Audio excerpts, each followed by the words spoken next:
And action. First thing Jay does is I like to knock him out. knock him out. Now he's done.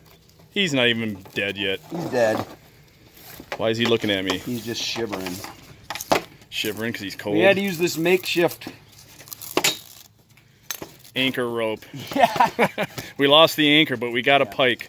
So these are sharp knives. Yeah, This both is of them your, are sharp. Great Northern Pike. We should have measured this, Rob. Oh, wait. Yeah.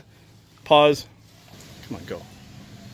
All right, so we have two 30-inchers and a 25-inch Northern Pike. And Jay is going to demonstrate on how to craftsman-like fillet them up without one bone in it and all the meat possible. Here we go. Action. Well, first and foremost, you need a very sharp knife. Rob has assured me this knife is that knife. I hope so. So there's a couple different ways you can do it. Some people start here and take this piece off. Myself, I like to just come straight down behind, get to the actual spine, and then just start cutting. So this, what you see along the bottom here, that's a lot of that is just pure fat. And that's the part you're gonna trim off anyway. So once you get a good line going, I can see it, and I can just kind of continue along. Oop. Sometimes you have to back up a little bit. Right along that fin. Right to the tail tip. Yep. Just like that. So this whole fillet right here, now I'm gonna end up needing to, so some people can actually, will have it, you know, leave this on, but I'm just gonna go ahead and take it off because I can skin that pretty readily. So I'll wait to skin it until after I remove the bones, because that skin allows for some stability on the meat.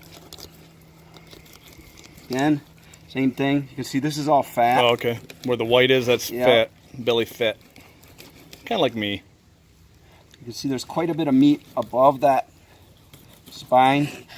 So I'm just going to continue through here. If you go too deep, you'll end up cutting the bone. But they're big enough bones that you can go ahead and pop them out. But normally that doesn't happen. So basically that's it. So some people will go ahead and cut down from this along the top here for an additional piece of meat, but you can see it's kind of hard to get to, and it's just not a lot. I'm not going to do that today. Does this go here? Sure. So pike have what are called floating Y bones. So they actually have a rib cage like any other fish. But they also have what's called the floating Y bones. So their rib cage is actually in two parts. It's separated.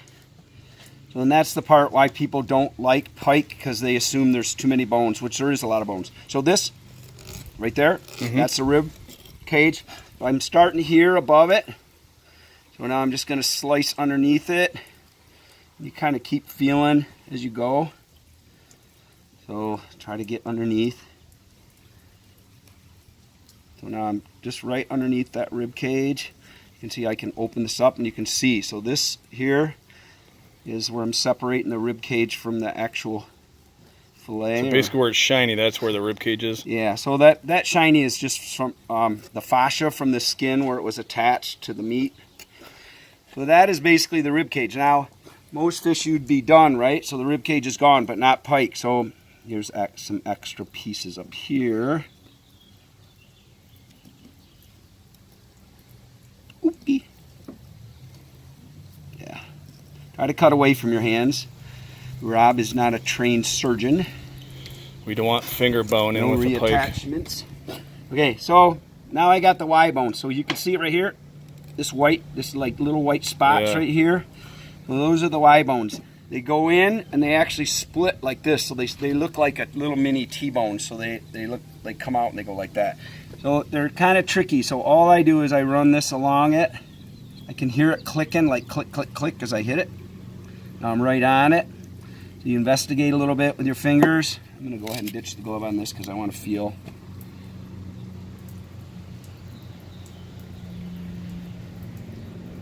And now it's turning. So the Y bone goes in and it actually turns back towards the top of the fillet. So it's never 100%. A lot of times you may still end up with a few bones, but if you get enough practice at it, you can get to where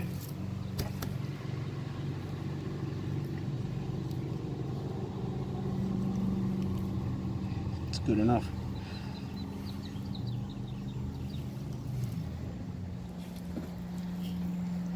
Okay, so I think I'm free of the Y bone there.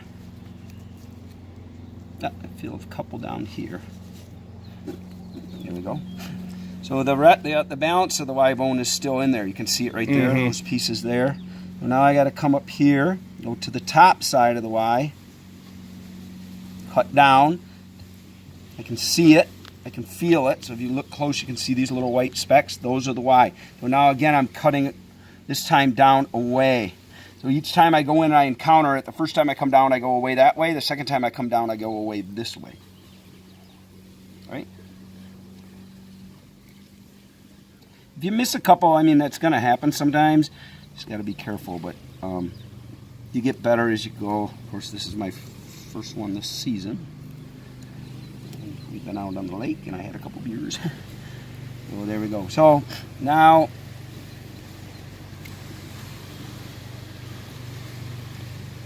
so that's it. So the Y bone I know is in this piece from here to here. I think I can go deeper on this. I can.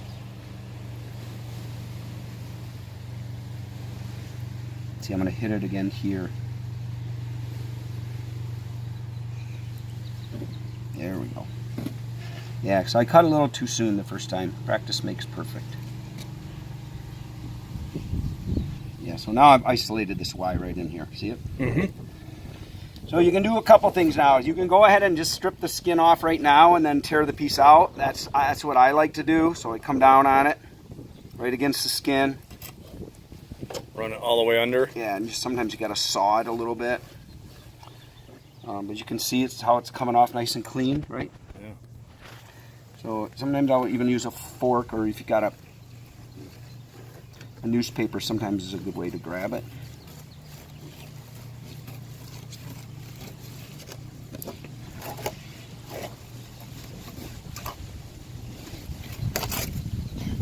Okay, so this is free and clear. This piece right here, this is all nothing but good fillet. No bones in that whatsoever. We'll wash that up here shortly. The Y bone is here, separated from this, so I'll come through here and take this fillet out as well. So another piece of fillet. I like to cut these in fish stick type sizes and bread them and fry them a little bit. Delish. So this is the Y bone is in here. Now I probably didn't get as close as I could have in a lot of areas. So you can try to clean this up a little bit. Like you could come across the top maybe and take some additional meat off. But as soon as I try to do that, I can feel me encountering bones. And, yeah, I see them. Yeah, so let's see what comes out of that. Yeah, so there's bones in there. So you can see that there is a lot of waste with pike, but you know, you catch enough. When Rob's on the fishing pole, you're going to end up with some good fillets. So let me see if I can't still salvage a piece out of this. Always cut away from your hands, obviously. Let's see what I got here. Yeah, so again, see bones. So even though I thought I wasted a bunch, I didn't. And that's basically it. That's one down. Another fillet on that side and two more to go. Now, is it the same Y bone on this side, or is this all meat? Absolutely. It's Okay, identical on same. both sides. Did you get the captain in the movie at all? No, Thanks I do. for tuning in. If you have any suggestions on how I could make this easier, let me know. Thanks a lot.